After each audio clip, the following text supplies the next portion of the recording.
Hi children, welcome to the next topic. Our topic is electric bulb. We are familiar with the electric bulb. It is made up of a thin clear glass. Inside the glass you can see two thick wires.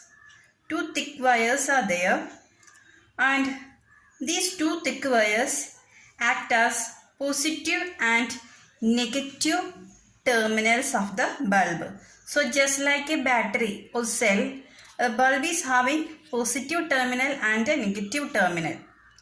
On one end of this thick wire is connected to a positive terminal, other one to the negative terminal. So this two sides you can see two projections. This is one terminal and the bottom you can see this is the next terminal. So when you connect a battery to a bulb, positive of the battery should be connected to either of the sides. That means if you connect positive to this side, the negative should be connected to the bottom part. If you connect positive to the bottom part, the negative should be connected to this side part. If you connect both the terminals here, the bulb will not produce light. What is the use of bulb? It is used to produce light. So inside the bulb, there is partial vacuum. Vacuum means there is no air. Partially vacuum and other half is filled with a gas. What's the name of the gas? Argon gas. Argon gas is used. Then why we use this gas inside this bulb? Inside the bulb, there is a very thin wire and that wire is called, we call that wire as filament. Filament of the bulb. So this argon gas gives protection to the filament. When you open the glass, you can see that these two thick wires, these thick wires act as the positive and negative of the bulb. And there is a very thin wire. This is called the filament of the bulb. When this filament is broken, I'll show you. This is the way, there is a very narrow, very thin wire. This wire is called the filament of the bulb. This is made up of metal called tungsten.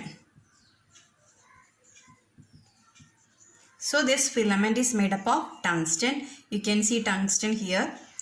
And when this wire is broken,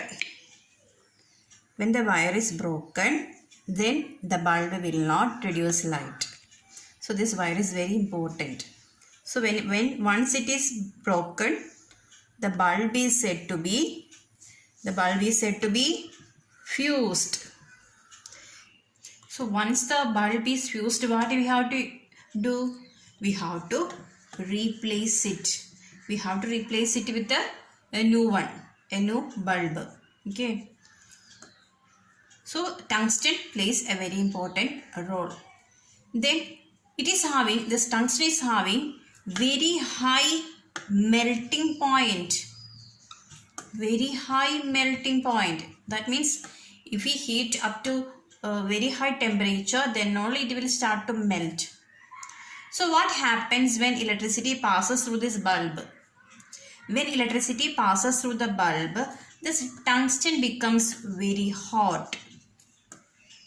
When it becomes hot, it can produce light. So tungsten produces light when it becomes very hot. So that is why we select a material having high melting point. If you select a material having low melting point, what will happen when it becomes hot? It will melt and easily break. So tungsten will not melt easily. So when it becomes hot, it produces light. Along with the light, one more thing is produced. After switching off, when you touch the bulb, you can feel that it is very hot. So along with the light, heat is also produced. When you touch the bulb, we can feel that it is very hot. So what happens in an electric bulb? When electricity passes through electric bulb, electrical energy, we are using electrical energy. It converts into light energy and heat energy.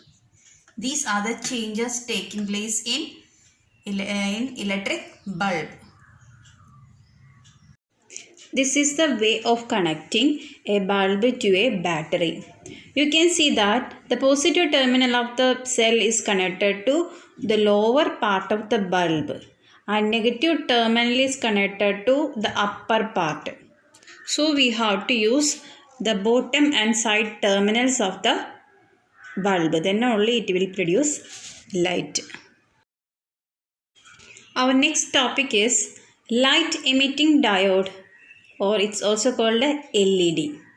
Nowadays, our ordinary bulbs are replaced by these LEDs. This is the picture of an LED. Here you can see that an LED has two terminals, just like a bulb battery. One terminal is long, other one is short. The long terminal represents positive side and the shorter one shows negative terminal. An LED works only if you connect the positive terminal of the cell to the long wire and negative terminal to the short wire. This is a diagram showing how to connect an LED to a battery. If you don't connect it properly, it will not produce light. The positive terminal of the battery should be connected to the long terminal and the negative wire should be connected to the short one. Then only it will produce light. LEDs are available in 5 different colors: blue, red, white, yellow and green. LED allows current to flow only in one direction, that is from positive terminal to the negative. Nowadays, we prefer LED bulbs other than ordinary bulbs. So what are the advantages of using LED? There are a lot of advantages. Let us study the advantages of LED bulbs. They consume very less amount of electrical energy. That's a main advantage. Then it produces only less amount of heat. When you compare with the ordinary bulbs produce a large amount of heat. When you touch the bulb, we feel that it is very hot. But compared to ordinary bulbs, LED bulbs produce less amount of heat energy. The next advantage is it can be used for long years. Compared to ordinary bulbs, its lifespan is very high. And LED bulbs are unbreakable also.